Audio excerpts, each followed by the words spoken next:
Pak Bogi ini kalau jadi dokter hari ini akan jadi dokter kedua di Benjaskes. Ya. Ya. Ada Prof. Santoso, Pak Santoso almarhum pertama. Enggak, yang ada sekarang gitu. Yang udah meninggal nggak usah kita hitung. Jadi kalau sampai hari ini baru ada dokter kedua di Benjaskes, itu memalukan. Terutama Pak Bogi memalukan yang lain. Yang ngambil saya di kantin kemarin, saya orang yang wajahnya setengah jadi, Pak. Agak letoi tubuh gitu, berani S3 loh. Ini gagah gitu, nggak berani S3. Lalu kalau S3 aja nggak berani, bagaimana mau ke prestasi? Betul nggak? Iya. Kita belajar dari Rudi Hartono ketika dulu dia ketinggalan 14-0. Ingat kan? Lawan siapa itu? Lawan sampai di All England. Nyusul 14-14. Ya yang gitu-gitu yang kita kehendaki itu. Apa pesan Pak Bogi kepada dosen-dosen muda yang tidak mau dokter ini? Silakan. Izin tentu bicara pesan, tentu di sini saya berkeinginan bahwa teman-teman rekan-rekan saya segera untuk dokter, bahwa di sini tentunya permasalahan itu bakal datang terus, tidak akan selesai. Ya. Permasalahan itu tidak akan selesai, maka dari itu kita coba berjalan di atas permasalahan itu sehingga bisa menghasilkan dan mencapai target, sehingga bisa membantu terutama kalian untuk S2 pendidikan jasmani yang ada di dulu, karena memang kita tinggal karena takut didahului sama kompetitor kita itu Universitas biasa seperti itu. Iya, karena anak-anak sekarang, Pak, dosen-dosen muda sekarang itu tanya kapan kuliah, nunggu uang agak banyak katanya. Padahal gonta-ganti mobil terus. Coba. Saya dulu waktu mau S3 itu ketambah mobil. Nah, mobil saya akan ke Projo. Projo ngasihkan Vespa ke saya. Kalau itu nggak bisa berangkat. Tapi dari situ juga saya jadi profesor. Gitu kan? Maksud saya adalah karena ini Pak Bogi ini orang yang cukup kuat pengaruhnya, coba warnai kawan-kawan itu. Saya ingin mengatakan bahwa kalau kita dosen sekarang hanya S2, nggak bisa apa-apa, Pak. Untuk karir maksud saya. Nggak diajak orang diskusi. Iya. Kalau untuk sekedar makan, ngapain jadi dosen? Ayah saya nggak berpendidikan, makan dulu, anaknya sekolah, kan begitu kan? Nah, ini menjadi penting. Lalu Pak Bogi ini, kalau anak-anak mau belajar tentang bulu tangkis, dia lewat ini atau lewat mobile? Di sana tentunya ada penelitian sebelumnya pada saat ini. Nah, pada saat saya melakukan penelitian di sini, tentu saya mencoba untuk mengajarkan untuk mobile. Mobile. Itu juga sekarang dipertanyakan, terutama di Swedia. Memang tidak untuk yang bersifat fisikal, tapi untuk membaca. Ada istilah switching off. Swedia itu sudah 15 tahun menggunakan elektronik. Dan hasil uji, terutama kemampuan membaca, membuktikan bahwa prestasinya turun terus. Karena itu tahun 2023 pemerintah Swedia berinvestasi 114 juta euro untuk mengadakan buku teks. Karena itu, apa Bapak lebih mengandalkan ini atau lebih mengandalkan mobile? Izin mengikuti kembangan terus ini, saya mencoba mengandalkan mobile. Ya, maksud saya adalah itu memerlukan pertimbangan khusus. Karena beberapa penelitian penggunaan komputer atau handphone itu bagus untuk pembelajaran di rumah. Tapi kalau digunakan untuk belajar di sekolah, cenderung berkorelasi negatif. Karena apa? Karena anak-anak itu ketika dia bergabung dengan teman-teman sebayanya, idenya itu liar. Gitu. Dan beberapa penelitian termasuk di Finlandia dan di Swedia, di beberapa negara Eropa, orang sekarang mempertanyakan penggunaan teknologi informasi ini. Gitu. Karena di samping dampak positifnya, dampak buruknya justru tidak kalah hebatnya. Nah, apakah Pak Bogi punya pemikiran di satu sisi dia menggunakan mobile, tapi di sisi yang lain gitu, dia tidak tergoda untuk hal-hal yang tidak ada kaitannya dengan substansi yang dipelajari. Seperti apa pemikiran Pak Bogi? Tentu saya sudah mencoba berkoordinasi pada pihak ketiga yang membantu penelitian ini, dengan membantu membuat aplikasi ini. Tentu saya berkeinginan untuk menanyakan bahwa memang perlu ada pengawasan pada saat pembelajaran, dan guru sebagai fasilitasi bisa mendampingi dan mengawasi siswa. Karena memang apa yang disampaikan Prof.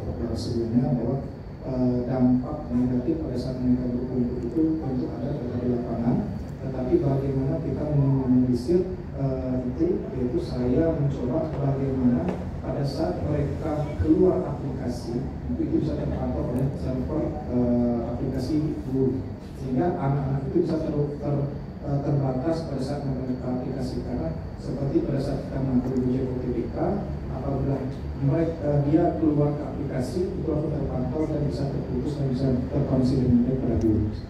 Baik, saya akhir-akhir ini makin sering mengamati sepak bola.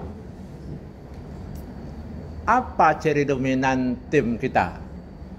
PSSI katakanlah U20, U17, apa? Kalau dari segi permainan saat ini di sepak bola kita saat ini Pak menggunakan permainan yang lebih praktis dan play. Bukan itu. Kalau dipuji habis-habisan, tanding berikutnya pasti kalah. Betul nggak? Iya. Itu juga yang membuat Indonesia dapat maju. Bos ini kan minta dipuji terus, ngangguk terus, dikritik dikit dipinggirkan. Kapan mau maju kalau begitu caranya? Gitu. Termasuk kemarin kan kita U17 ya. Wow, ini 3 kali berturut-turut ini menang terus gitu, menang mutlak. Tanding berikutnya dapat hadiah 15 menit 1 gol. Ini diubah mindsetnya. Pejabat-pejabat juga kalau minta dipuji terus pasti kandas, nggak ada lagi cerita. Kita udah ngalami kan. Oh, ini gubernur kita hebat, kita ustadz besar, gitu. Korup juga ya. Datang lagi yang baru, ustadz besar, wah di mana-mana itu subuh berjamaah itu jemaah juga. Lalu gitu kan? Kenapa? Karena jangan-jangan itu ada kebencian Tuhan juga. Ketika orang sangat menghendaki basa-basi, maka staf itu lebih takut pada bos ketimbang pada Tuhan. Apapun juga dikatakan bosnya ikut-ikut gitu ya, tapi giliran kwitansi dia tipu luar biasa. Kan begitu kan, nah yang gini-gini. Tapi maksud saya adalah tidak harus membandel juga gitu loh. Tapi harus diubah paradigmanya. Karena itu maka mental itu harus kuat. Bagaimana Rudi Hartono udah ketinggalan 14 dia masih bisa bangkit gitu. Itu tidak gampang. Dan Indonesia itu memang tidak peduli dengan olahraga. Pernah ke Cina belum? Nah, kalau Bapak ke Cina tidak akan menemukan SD atau SMP yang tidak punya pusat olahraga. Semuanya ada itu yang tempat keliling itu apa itu? Garis putih, merah, ada. Datang semua ada, Pak. Ke Korea juga sama, kan jago-jago mereka itu. Kita ini kan ngomong doang. Kan begitu kan? Itu. Datanglah ke sana, ada semua. Sekecil apapun sekolah dasar, apalagi sekolah besar gitu. Wah, lengkap sekali dengan ininya. Dan dimanapun juga di sekolah-sekolah besar itu ada semacam patung ya, gitu. Bukan patung, dia sebetulnya semacam prasasti yang orang-orang berprestasi itu ditulis di situ. Gitu. Lengkap dengan tahun berapa dia berprestasi. Nah yang gini-gini yang harus kita tumbuhkan. Itulah yang saya sebut dengan pimpinan visioner. Gitu. Ya? Iya. Harus, Pak. Kalau nggak nanti kita akan merosot terus. Gitu. Kalau hanya mengandalkan naturalisasi, ya jangka pendek berpikirnya. Kan begitu kan? Itu kan berpikir kerupuk gitu. Kalau mau itu maksudnya ada sekolah-sekolah sepak bola di kader gitu ya. Karena di bulu tangkis sendiri dari pegang raket pertama sampai bisa jadi juara dunia diperlukan waktu 15 sampai 18 tahun. Kecuali Susi Susanti hanya 12 tahun dari pegang raket pertama. Selebihnya Pak 15 sampai 18 tahun. Jadi kalau sekolah unggul olahraga itu mau dicetak untuk juara dunia atau siswa SMP untuk dicetak jadi juara, tidak akan berhasil. Kalau pengalaman di bulu tangkis gitu. Jadi kalau memang itu dia dari kecil, dari gini-gini itu mulai gitu. Gitu. Itu juga dulu yang dilakukan oleh Martina Navratilova kan. Tahu Sharapova dari Rusia? Iya, tenis. Ketika dia melihat ada anak kecil yang main-main dengan bola tenis dan dia lihat potensi, oleh Martina dibawa ke Amerika. Gitu. Dan kemudian dia jadi petenis besar. Nah gitu. Jadi kalau kita mau dia kan sekolah olahraga untuk apa? Untuk prestasi nggak ada itu. Ya kalau tingkat RT sih boleh lah. Tapi kalau untuk jadi dunia, nah dari gini itu. Gitu. Karena itu bapak juga harus tahu bagaimana proses pembibitannya. Karena untuk hal yang fisik terbukti Pak, harus dari kecil. Tapi tidak terbukti untuk penyanyi. Tidak terbukti untuk dai. Siapapun juga penyanyi cilik kandas menjadi penyanyi dewasa. Siapapun juga dai cilik kandas menjadi dai dewasa. Tapi tidak pernah orang yang dari udah agak besar baru ini. Mike Tyson dulu memang tukang kelahi dari anak-anak. Atau siapa yang Argentina itu? Argentina? Pemain Argentina? Bukan. Yang sekarang ini Lionel Messi. Itu kan main dengan jeruk. Main dengan kelapa yang dibungkus, buang bungkusnya. Gitu.